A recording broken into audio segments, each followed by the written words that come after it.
Riverdale High School is on a mission. She feels the campus is not getting the funding it needs and says it's impacting student safety. Jessica Alpern took those concerns to the school board, and she joins us live right now from Riverdale High School. So, Jessica, what did the school board say? Well, Chris and Lisa, one of that mother's biggest concerns is the lack of on-campus student parking. And if you've been with us all morning on Fox 4 Morning News, we showed you how this vacant lot is filling up with students who are actually forced to then travel through the dark roads, Buckingham Road, to get to school at Riverdale High School. This morning, I'm joined by Jill Moreland. She is the mother who has really been advocating for more funding to Riverdale. And Jill, I want you to kind of break down the numbers that your research has showed you when it comes to how many spots are actually available to students on campus. Well, we actually went out and counted, and there are 340 parking spots that are allocated to the students.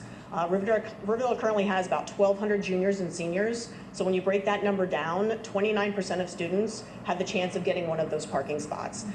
We actually have a small senior class this year, so next year it'll be more like 25%.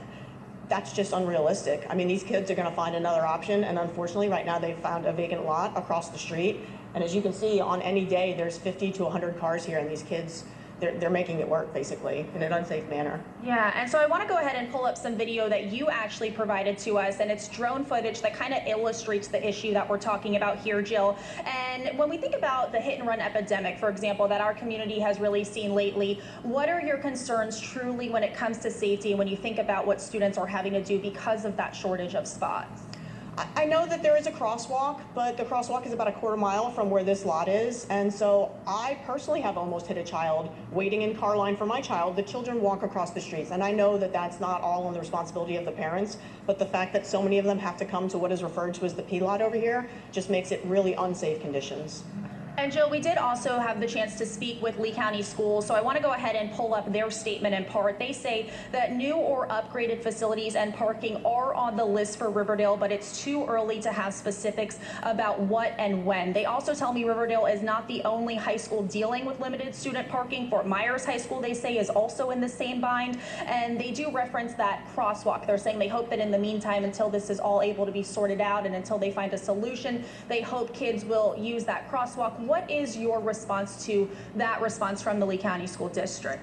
That we owe more to our students than to just hope that they use the crosswalk. We're putting them in an unsafe situation so that they can get their education, and so we just need to provide better for them. I think if any parent looks at the numbers that the other schools have, they'll see that that 25% number for Riverdale is much not the norm of what you're seeing on the other schools, and so we really need the attention for that now.